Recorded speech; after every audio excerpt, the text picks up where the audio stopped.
আজকের রেসিপিতে আছে মজাদার একটা খাবার নারকেল দিয়ে। নারকেলটা প্রথমে সুন্দর করে ভেঙে পানি ফেলে দিয়ে কুড়িয়ে নিয়েছি। এখন আমি একটা কড়াইতে দিয়ে দিব গুড় আর দিয়ে দিব নারকেলগুলো। গুড় আর নারকেলের এই মিশ্রণটা নেড়ে ছেড়ে নিব একদম একটা সুঘ্রাণ আসা পর্যন্ত। নারকেলের গায়ে যে পানিটা ছিল সেই পানিটা শুকিয়ে একদম নাড়তে নাড়তে নারকেলের গায়ে তেল চলে আসবে। ততক্ষণ পর্যন্তই নারকেলটা ভেজে নিয়েছি। সেই পর্যন্ত ভাজলে নারকেলের ঘ্রাণ এবং সুঘ্রাণটা খুবই ভালো আসে, খেতে অনেক বেশি ভালো লাগে। যাই হোক, নারকেলটা সুন্দর করে ভেজে নিয়েছি।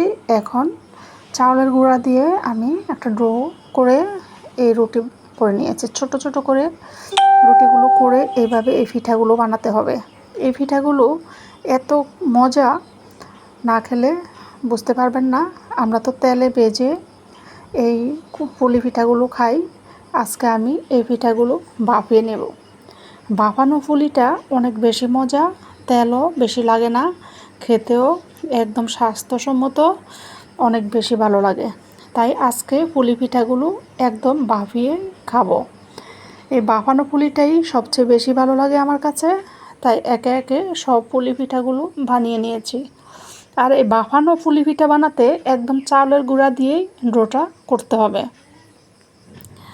সুন্দর করে চালের গুঁড়ার ডোটাও ভালো হতে হবে, তাহলে এই পিঠাগুলো সুন্দর হবে।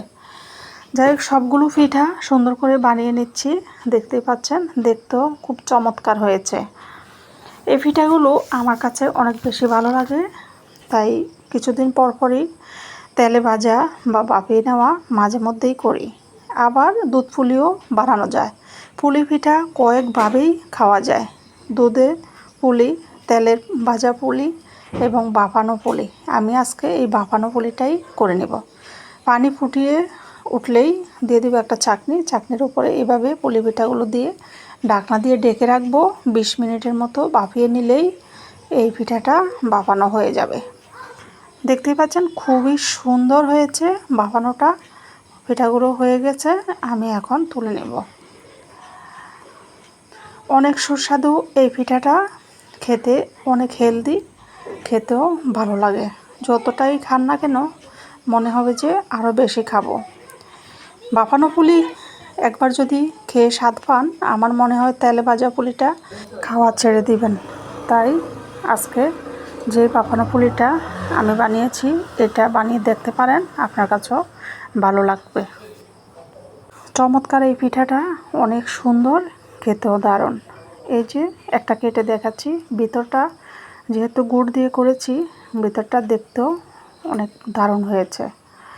আর এটা চিনি দিয়েও করা যায়, আপনার চাইলে যেই কোনো চিনি বা গুড় একটা দিয়ে করতে পারেন।